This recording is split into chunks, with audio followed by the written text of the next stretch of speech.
하나님 말씀 먼저 찾도록 하겠습니다. 사도행전입니다. 사도행전 16장입니다. 16장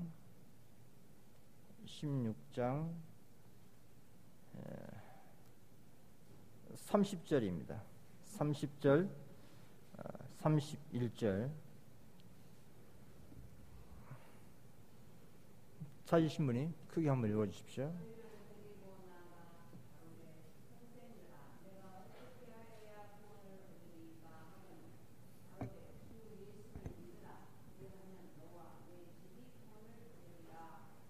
예, 감사합니다. 이 주제로 많은 말씀을 들으셨을 겁니다. 나에게 가장 고마운 사람 누굴까? 많이 계실 거예요.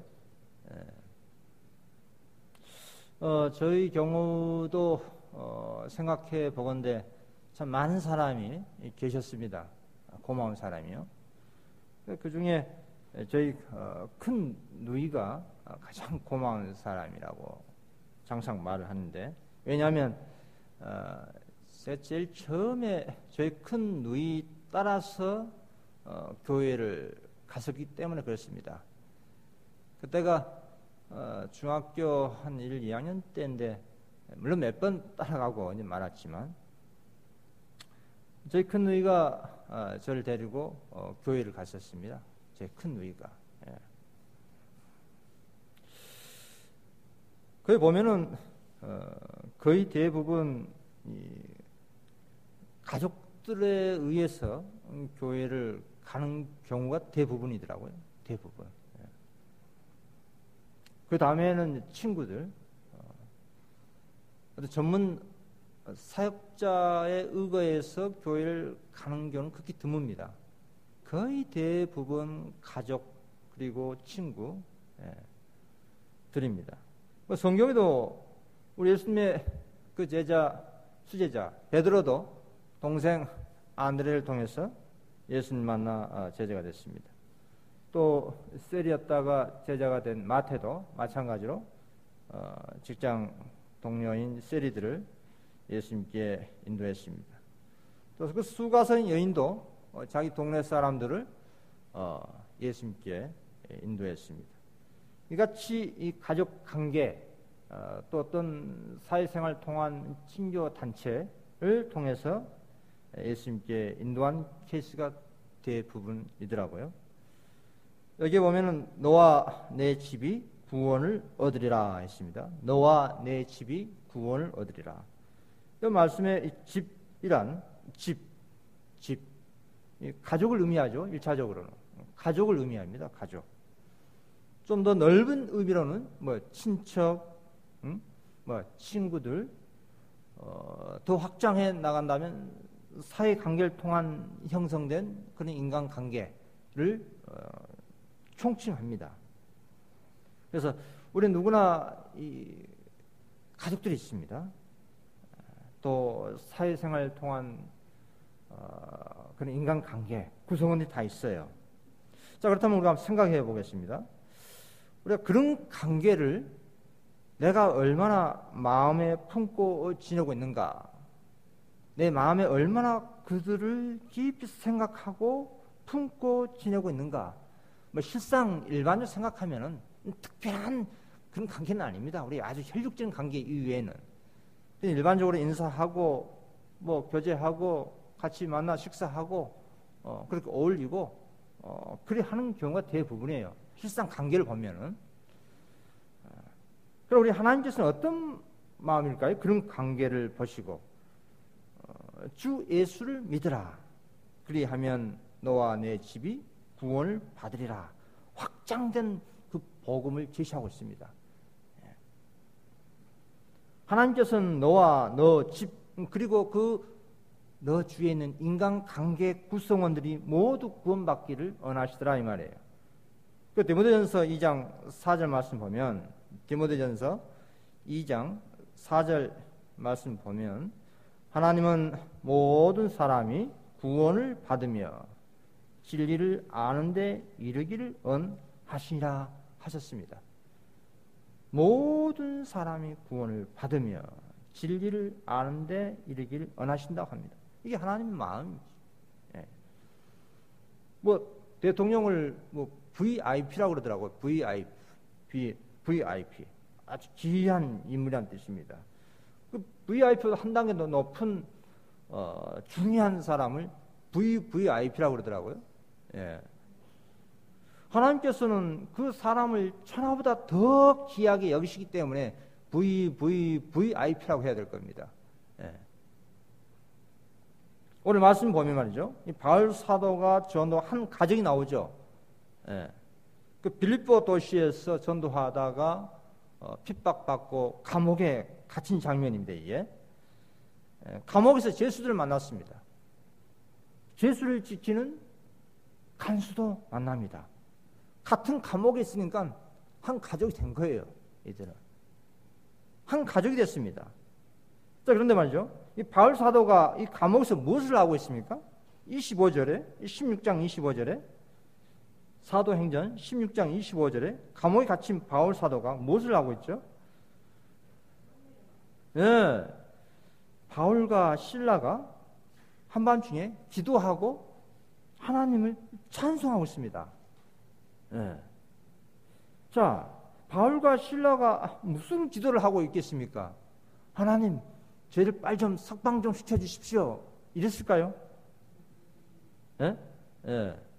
그 내용을 쭉 보면은 감옥에 갇혀 있었지만 전도의 문이 활짝 열리게 해달라고 그런 기도를 했을 겁니다. 그 이후 장면을 보면은 말이죠. 즉 밤중까지 간절하게 기도하시면서 감옥에 있는 사람들, 빌보에 있는 그 도시를 마음에 품고 있는 겁니다. 마음에 품고 있는 거예요.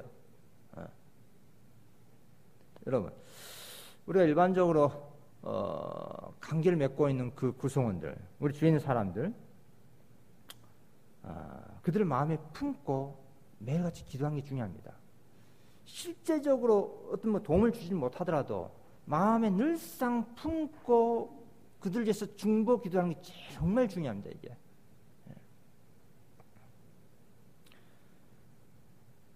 그 아이를 잉태하듯이 말이죠. 그 왜 우리 어머니들께서 아이를 잉태하면 얼마나 거기 정신 집중됩니까? 그렇죠? 예. 뭐 먹는 것도 그렇고 음악 듣는 것, 생각하는 것 다 가려서 하지 않습니까? 그 아이를 위해서 잉태된 그 아이를 위해서 온통 모든 정신 집중 그 아이에 쏠리게 되어 있습니다. 예. 그래서 그 인실한 사모가 그 태교하는 마음으로 자신의 관계 가운데 있는 그 사람들을 잉태해 마음에 품고 기도하고 있는 거예요. 이 바울과 실라는. 예. 사무엘 보십시오. 사무엘상 12장 23절 보면 사무엘상 12장 23절 보면 나는 너희를 위하여 기도하기를 쉬는 죄를 요 앞에 결단코 범하지 아니하고 했습니다. 사무엘은 기도를 쉬는 것을 죄라고 취급했어요. 기도하기 쉬는 죄를 하나님 앞에 결단코 범하지 않겠나라고 그런 단호한 결단하고 있습니다. 여러분 잉태하고 해산할 때까지 그 사모의 마음으로 그 영혼을 위해서 기도하는 겁니다. 기도하는 거예요.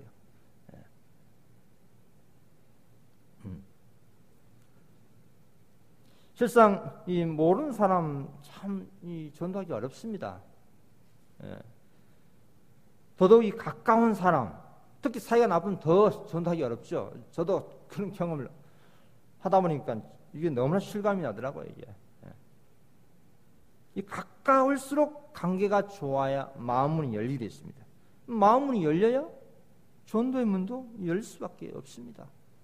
그러니까 어떻게 하면 좋은 관계를 맺어갈 수 있을까요? 어떻게 하면 좋은 관계를 맺어갈 수 있을까? 역지사지라는 말씀 있죠. 역지사지. 그 상대방 입장에서 생각해보고 서보려고 하는 생각, 그런 노력을 해봐야 됩니다. 상대방 입장에서, 그 사람 입장에서 생각해보고 그 사람 입장에서 서보는 겁니다. 뭐 내 입장에서 생각하고 내 신앙의 기준에서 코드에서 판단하면 어렵습니다. 더 관계가 악화될 수가 있어요. 그래서 상대방이 정말 당신 나를 이해해 주시는군요. 고맙습니다. 이런 말이 나올 정도로 돼야 됩니다. 바울 사도는 말이죠. 그 간수의 입장에 서 있는 거예요. 바울 사도는. 그 다시 말씀 보면 그 16장 사도행전 16장 24절 25절 쭉 보면 그 바울 사도 신라는 거죠. 그 깊은 옥에 가두고 그 발을 착고에 든지 채워져 있는 상태예요. 그리고 아까 말씀드린 것처럼 기도하고 하나님을 찬미하고 있었습니다. 자, 여기 보십시오. 이 바울과 시라는 평상시 잘 훈련화된 그 에베스관이 그 감옥에서도 그대로 나타나고 있습니다. 그렇죠?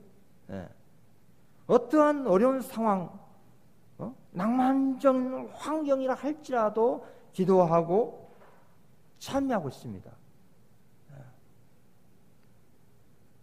몸은 갇혔지만 육체가 감금됐지만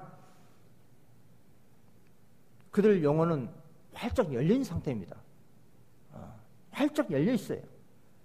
마음이 하늘에 있기 때문에 그런 겁니다. 마음이 하늘에 있기 때문에 자신들의 다리에 차 있는 착고가 그 족쇄로 느끼지 않는 거예요.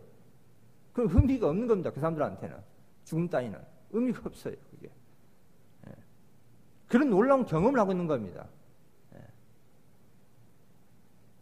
지극히 높으신 하나님 종들로서의 예수를 위해서, 예수 복음을 위해서 고통을 당하는 그 자체를 도리어 즐기고 있는 거예요.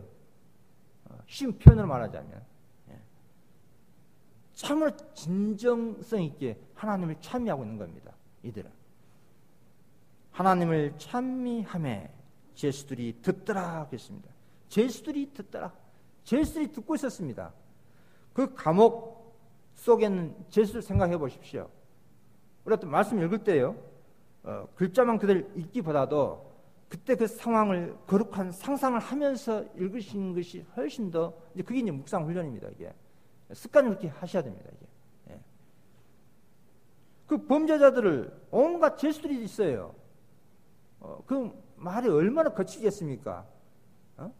온갖 욕설과 아주 음담패설적인 그런 말들로 넘쳐나던 그 감옥에서 신령한 찬미가 울려 퍼지고 있는 겁니다. 하나님께서는 아주 그러한 방식으로 그 제수들에게 은혜를 베풀고 있는 겁니다. 자, 그런데 어떤 일이 이제 일어납니까? 바울과 실라가 기도하고 찬미할 때 그 26절 어떤 일이 나죠? 한번 읽어보십시오. 26절에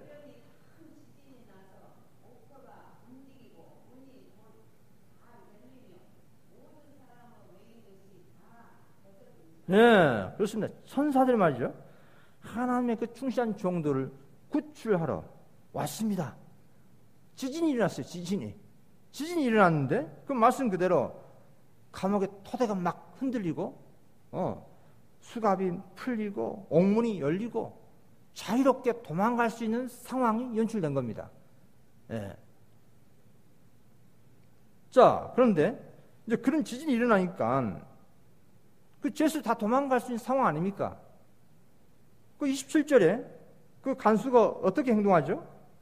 간수가 자다가 깨어 옥문들이 열린 것을 보고 죄수들이 도망한 줄 생각하고 검을 빼어 자결하려 하거나. 그 당시에 말이죠. 죄수가 도망치면 누가 대신 처벌을 받겠습니까? 간수가. 그 로마법은 아주 무섭습니다. 간수는 처벌 받기보다도 차라리 자살하는 게 낫겠다 싶어서 자기를 하려고 하는 상황입니다. 이 모습이. 자, 근데 바울 사도가 어떻게 했습니까? 자, 우리가 예, 예, 그러니까요. 예, 예, 예, 예. 자, 우리 일반적으로 생각할 때는, 야, 우리가 기도했으니까 이제 옥문도 열리고, 자, 빨리 도망가자. 라고 할 수도 있을 거예요. 바울 사도는 말이죠. 이 로마법 잘 알고 있는 사람입니다. 아까 말씀드린 역지사지 하고 있는 거예요. 예. 그 간수의 입장을 생각하고 있는 겁니다. 간수의 입장을. 도망가지 않았어요. 돌이 간수를 말리고 있는 장면입니다. 지금. 간수를 이루하고 있습니다. 우리가 다 여기 있다. 내 몸에 상하게 하지 말라. 예. 이거 얼마나 놀라운 일입니까? 예. 바울은 그 공포에 사로잡힌 그 간수의 그 의도를 즉각적으로 간파하고 그의 자살을 지금 막고자 하고 있는 거예요. 예. 지금 막고 있는 겁니다. 그 자살을. 자신이 당한 고통 중에도 불구하고 도리어 그 간수의 구원을 더 깊이 생각하고 만류하고 있습니다. 자살을. 자신을 감옥에 밀어넣었지만 그 절망 가운데 그 간수가 결탄코 멸망하지 않기를 간절히 바라는 마음으로 그에게 자신의 몸에 상하게 하지 말라고 하고 있습니다. 다른 죄수도 마찬가지예요. 그 광경을 보고 압도됐어요. 야, 이 사람 정말 보통 사람 아니구나. 다른 죄수도요, 그 자리에서 있었습니다. 도망가지 않았어요. 약간 다른 얘기 하자면, 언젠가 신문을 보니까 말이죠. 우리나라 그 성인들이 참 많은 사람들이 자살 생각한다 그러더라고요. 자살. 또 우리 어린 청소년들도, 실제로 자살을 시도하고, OECD 국가에서 1위라고 합니다. 이거 보통 심각한 문제가 아니에요. 예. 우울증 환자가 급증한답니다. 우울증 환자가. 사는 게 힘들어요. 미래의 희망이 안 보입니다. 그래서 극단적인 생각을 하고 극단적인 선택을 하게 됩니다. 예. 우리는 그런 문제를 직접적으로 해결해 줄 수는 없습니다. 예. 그러나 예수님을 만나면 능히 감당할 수 있는 힘을 주시고 길을 열어주시고 자신의 상황 형편을, 어려운 상황 형편을 승리의 길로 인도해 주십니다. 예수님을 만나면. 자, 그럼 우리는 어떻게 해야 될까요? 아까 말씀드린 바와 같이 그들 위해서 기도해 주어야 합니다. 기도해 주어야 돼요. 또 어떻게 해야 될까요? 로마서 12장 15절 말씀 볼까요? 로마서 12장 15절. 그 구체적인 방법이 나와 있습니다. 기도해주고 또 우리는 뭘 해야 될까요? 로마서 12장 15절. 12장 15절 로마서. 로마서 12장. 예, 그렇습니다. 문제는 말이죠. 즐거워해 줄 사람도 또 함께 울어줄 사람도 없다는 얘기예요. 예. 여러분, 좋든 나쁘든 간에 어떤 상황에서도 동정심을 갖는다는 것은 그 사랑이 참이란 증거가 될 것입니다. 예. 슬픔에 함께 동참하고 또 우리의 이웃이 기뻐하다면 그 기쁨 함께 동참해 주는 것은 대단히 고상한 정신이에요. 그게 그리스도인 정신입니다. 예. 또 유사한 말씀 있습니다. 마태복음 11장 찾아볼까요? 마태복음 11장입니다. 17절에 마태복음 11장 17절에도 어떤 말씀이 있습니까?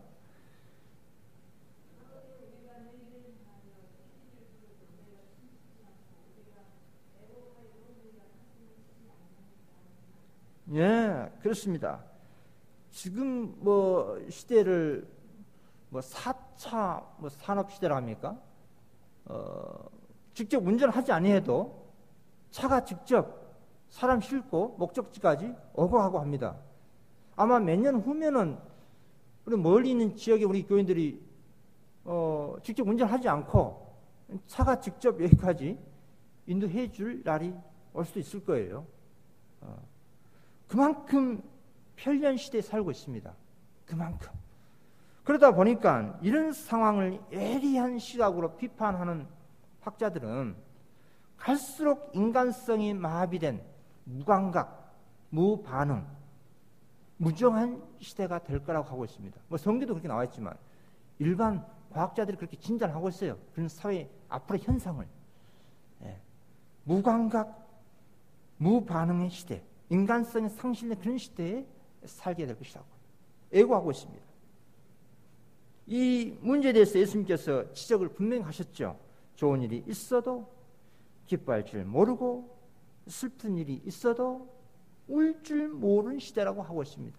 그때 당시에 그랬어요. 그때 당시에. 하물며 지금 또 앞으로는 얼마나 더 하겠습니까? 감정이 없는 그 무반응의 모습을 비유를 통해서 말씀을 하고 있습니다. 뜨뜻미지근하다. 라오디게의 상 뜨뜻미지근하다고 그랬죠.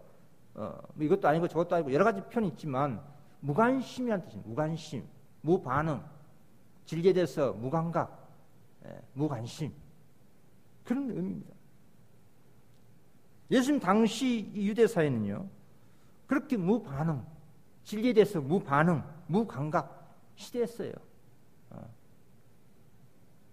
그래서 이사야 6장 9절 쭉 보면 여호와께서 가라사대 가서 이 백성에게 이르기를 너희가 듣기는 들어도 깨닫지 못할 것이요 보기는 보아도 알지 못하리라 하여 이 백성의 마음으로 둔하게 하며 그 귀가 막히고 눈이 감기게 하라. 염려컨대 그들이 눈으로 보고 귀로 듣고 마음으로 깨닫고 다시 돌아와서 고침을 받을까 하노라.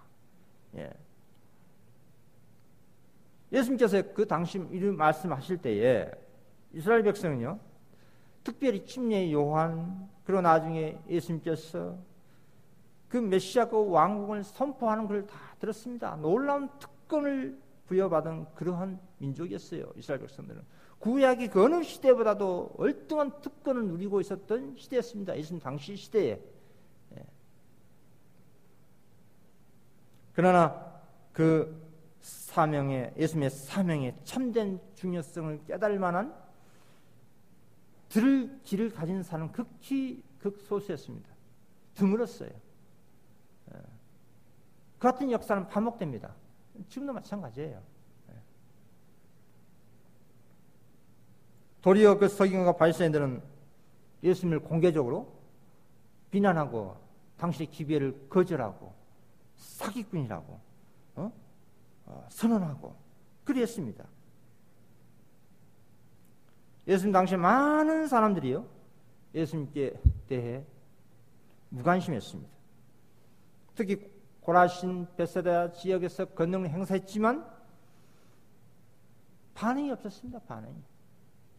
반응이 없었어요. 예수님의 그 적극적인 전도에 비해서 아무 관심이 없었다 이 말입니다. 여러분 오늘날도 마찬가지예요. 이 무관심이요 이 기독교계에서 가장 무서운 적입니다. 적. 차라리 노골적으로 적극 반대나 하고 한다고 모르겠습니다만 관심 그 자체가 없어요. 어떠한 종류의 또 사람들한테 전하면 관심 그 자체가 없습니다. 차라리 그냥 비판을 했으면 좋겠더라고요. 관심 자체가 없어요. 그래서 그 무관심이 초래한 그 결과에 대해서 우리가 심각하게 생각해 봐야 됩니다. 그 시대소망 그 490페이지 보면 하나님의 말씀이나 혹은 그분의 사자를 통하여 주어진 모든 경고와 책망과 탄원은 마음의 문을 두드리고 있는 두드림이다. 들어가기를 간청하는 음성은 예수의 음성이다. 두드릴 때마다 그것에 유의하지 않는다면 열려는 마음은 점점 더 약해진다. 오늘 무시당했다면 성령의 다만은 내일은 오늘처럼 강력하지 못할 것이다.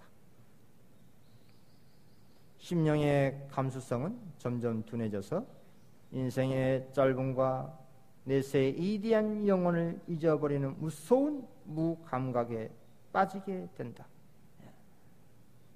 심판때에 우리가 정죄받게 된 것은 오륙 가운데 빠져있다는 사실 때문이 아니라 무엇이 진리인지 배울 수 있도록 하늘에 주신 그 기회를 등한히 한 사실 때문이다 합니다. 진리에 대한 무관심 때문에 정죄를 받는 얘기예요. 단순히 오륙 가운데 빠져서 정죄받는 것이 아니고 진리를 배울 수 있는 기회가 주어졌음에도 불구하고 이 진리 홍수 시대 아닙니까? 지성소 문이 활짝 열려가지고 누구나 조그만 관심이 있으면은 다 알 수 있는 그런 시대에 살고 있어요. 우리 앞전에도 그런 얘기 했지만 손에 이 스마트폰 있지 않습니까? 딱 치면은 현대 진리, 현대 기별, 뭐 세천사기 다 나옵니다. 뭐 NC 뭐 다 나와요. 예.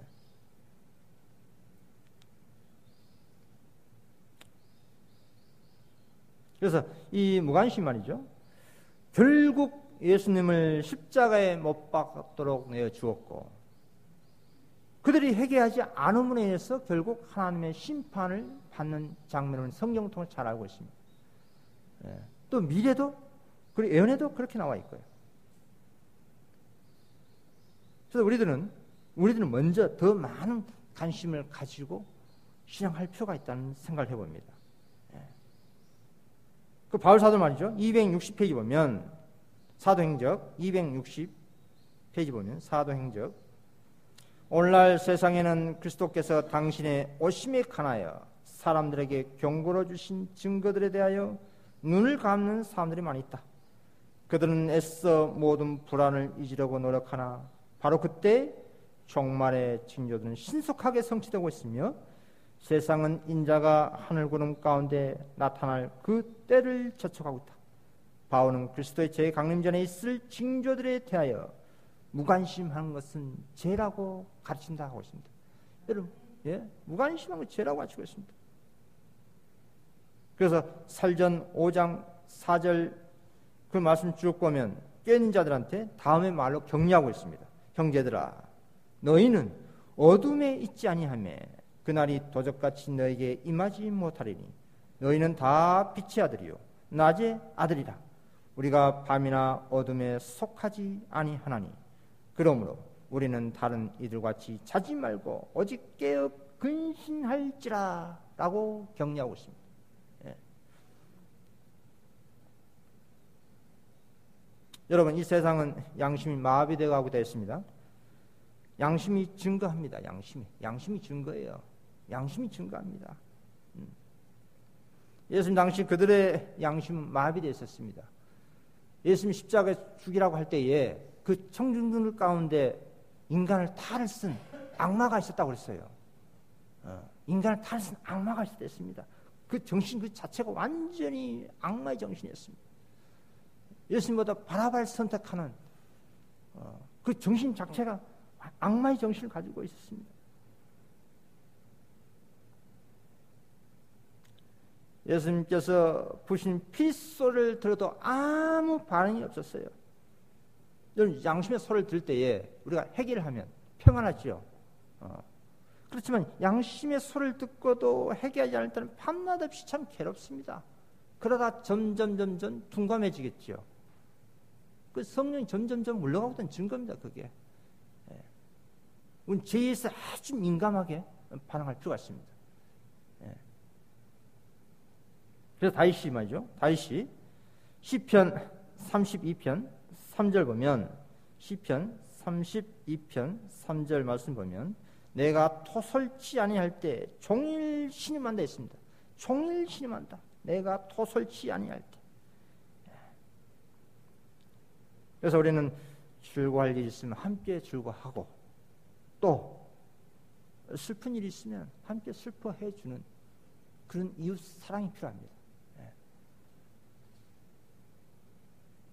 그 왜 기쁨을 나누면 배가 더 된댔습니까? 또 슬픔을 함께 나누면 또 절반으로 또 줄은다 하고 자, 이런 인간의 좋은 관계가 맺어지면 그 결과가 어떻게 될까요? 그 열매가 너와 내 집이 구원을 얻으리라 라는 결과가 나타납니다. 예. 자, 바울 사도가, 다시 바울 사도 보십시오. 그 사도행전 16장 29절로 돌아가 볼까요? 그 바울 사도 1월 받은 그 간수가 어떤 행동을 하죠? 그 사도행전 16장 29절에 그 간수가 어떤 행동을 합니다. 그 1호 받은 간수가 어떤 행동을 해요?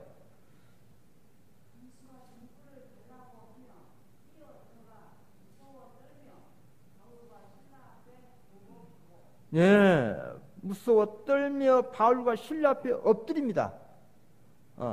완전 역전했어요. 예. 도망 못 가 잡으는 것이 아니라 간수가 제수를 더 무서워하고 있는 장면입니다. 예. 간수가 제수를 무서워하고 있어요. 아, 저 제수는 범상치 않은 사람들이구나. 평범한 사람들이 아니구나. 라는 것을 느끼고 있는 겁니다. 예. 여러분, 이 간수가요, 제수에게 어떤 이 태도를 한번 보십시오. 이 모든 영혼들의 운명은 이 기별의 받아들인 태도에 달려있다고 그랬죠. 초기 문집 259페이지 보면 모든 영혼들의 운명은 이 기별을 받아들인 태도에 달려있다. 아주 겸손한 태도 아닙니까 이게? 예. 왜 그럽니까? 왜 이런 태도가 나타날까요? 이 간수에게 그 인생 이 순간에 도움을 준 바울과 실라에게 감동을 받은 거예요. 감동을 받은 겁니다. 예. 성령의 사람들은 감동을 주는 사람들이어야 됩니다. 이 사랑 충만하다는 것은 성령 충만한 뜻이고, 성령 충만하다는 것은 사랑이 충만한 뜻입니다. 동정심이 많아야 돼요. 동정심. 예. 그런 사람들이 성령 충만한 거예요. 예. 그 짧은 시간이었지만 아주 깊은 관계가 서로 형성된 겁니다. 식구가 된 거예요. 식구가. 그 간수의 마음이 활짝 열리게 된 겁니다. 예? 그 마음문이 열린 그 간수, 영적 갈증이 느껴진 거예요. 바울 사도가 그 전한 그 예수님을 믿고 싶은 마음이 생긴 겁니다. 바울 사도가 전한 그 예수님을 믿고 싶은 갈증이 느낀 거예요. 갈증이 났어요. 그리고 어떻게 했습니까? 그 감옥 밖으로 그 데리고 나가죠. 그 30절 보니까 16장 30절 보니까 저희를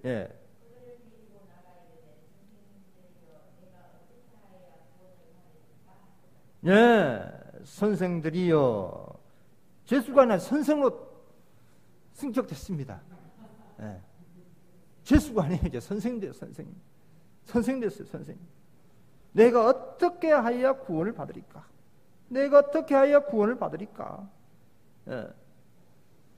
성령의 그 감동, 감화로 인해서 영적 필성에 대한 절대적인 큰 자각이 일어난 겁니다. 그 간수의 마음에. 사람한테는 두려움이 없어졌어요. 하나님께 대한 두려움이 엄몰합니다. 내가 어떻게 하여 구원을 얻으리까? 내가 어떻게 하여 구원을 받으리까?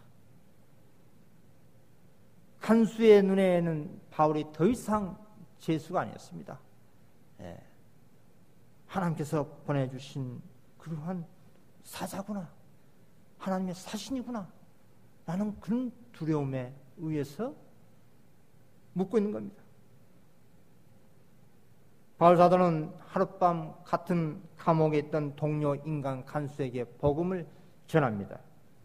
어떻게 전합니까? 16장 31절에 어떤 복음을 전합니까?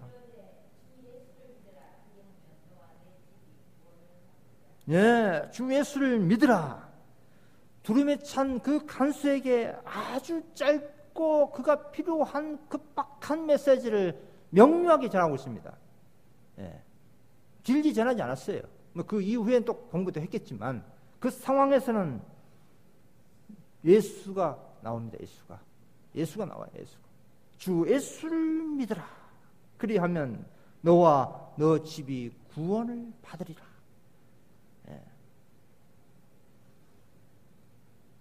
그리스도의 사신들은요, 그 간수에게 그 급박한 그 상황, 그 심령에 필요한 적절한 그 메시지를 준 것입니다.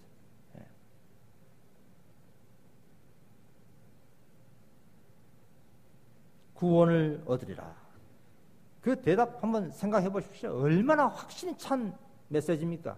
자신들이 그런 예수 믿음으로 말미암아 구원을 받았기 때문에 확신 가지고 바로 임팩트 있게 증거한 겁니다. 자신이 경험한 그대로 증거한 거예요. 바울과 실라는. 예.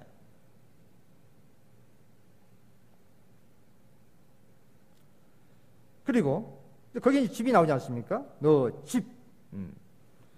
그 약속은, 구원의 약속은 그 간수뿐만 아니라 그 집까지 포함됐습니다. 구원의 복음이 확장됐어요.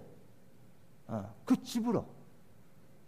그러니까 간수가 자기 가족들 불러 모으겠죠. 불러 모았습니다. 그 간수는 자신의 구원만은 만족하지 않았습니다. 가족들 구원까지 걱정하게 된 그런 상황이 되고 있는 거예요. 다른 사람들도 그 구원의 선물을 함께 받기를 열망한 겁니다. 그래서 그 32절에 16장 32절에 주의 말씀을 그 사람과 그 집에 있는 모든 사람에게 전하더라. 자기와 가족들이 다 복음을 듣습니다. 그와 그 가족이 다 예수를 믿습니다. 그리고 그날 밤에 그 33절 보니까 말이죠. 침례까지 받아요. 밤 그 시에 간수가 저희를 데려다가 그 맞은 자리를 씻기고 자기와 그 권속이 다 침례를 받은 후,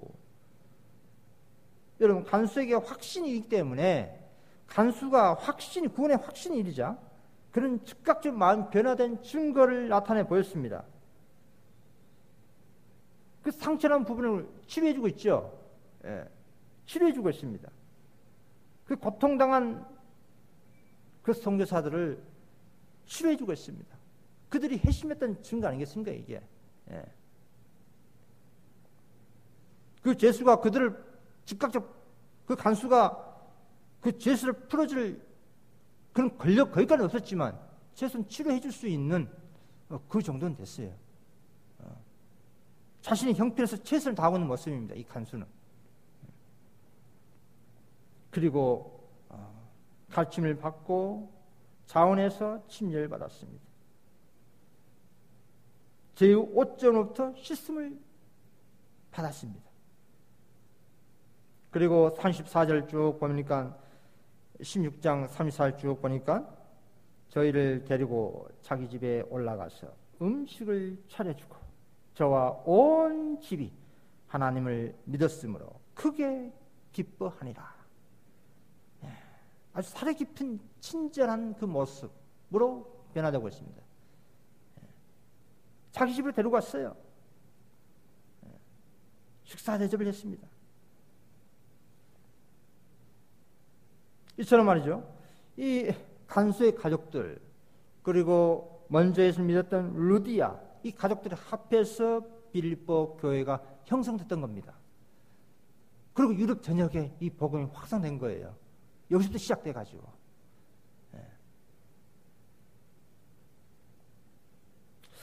마지막으로 전 지난날 좀 생각해 봅니다. 아까 소대 말씀드렸다시피 10대 청소년 시절에 저희 누이를 따라서 몇 번 교회 가고, 그리고 20대 중반 때 신학하는 그 사회 친구, 그 사회 친구가 저에게 성경책을 선물했어요. 그때 잠깐 좀 보고 깊은 서랍 속에 넣어놓고 또 10년 지나서 34살에 그 성경책을 다시 꺼내보고 또 기성안실교인이 예언시 책을 빌려주고 그 책을 보고 읽고 희미하게나마 죄인한 것을 자각하고 재림교회에 스스로 발로 갔습니다. 그리고 또 세계성기를 갔다가 최근에 이렇게 개국론까지 하나님 없는 집으로 이렇게 진행해 왔습니다. 그 과정 가운데 하나님의 섭리에 따라서 움직이는 그 인간 도구들이 그분에 너무나 감사하더라고요. 너무나 고맙더라고요. 그때는 몰랐습니다. 시간이 지나면 지날수록 바로 그런 부분에서 감사함이 흘러나오고 있습니다. 성경은 너와 너 집이 구원을 받으리라. 예수님께서는 너를 통해서 너 집, 너 그 영역권 우리가 만나고 대화하고 꼭 혈육적인 가족들뿐만 아니라 내 주위에 있는 그 인간관계 구성원들 왜까지 구원을 받으리라 라는 약속의 말씀을 해주고 있는 겁니다. 우리의 주위의 관계 구성원들을 큰 빛이신 예수님께로 인도하시는 작은 빛들이 되시길 바라면서 말씀 여기서 줄이도록 하겠습니다. 감사합니다.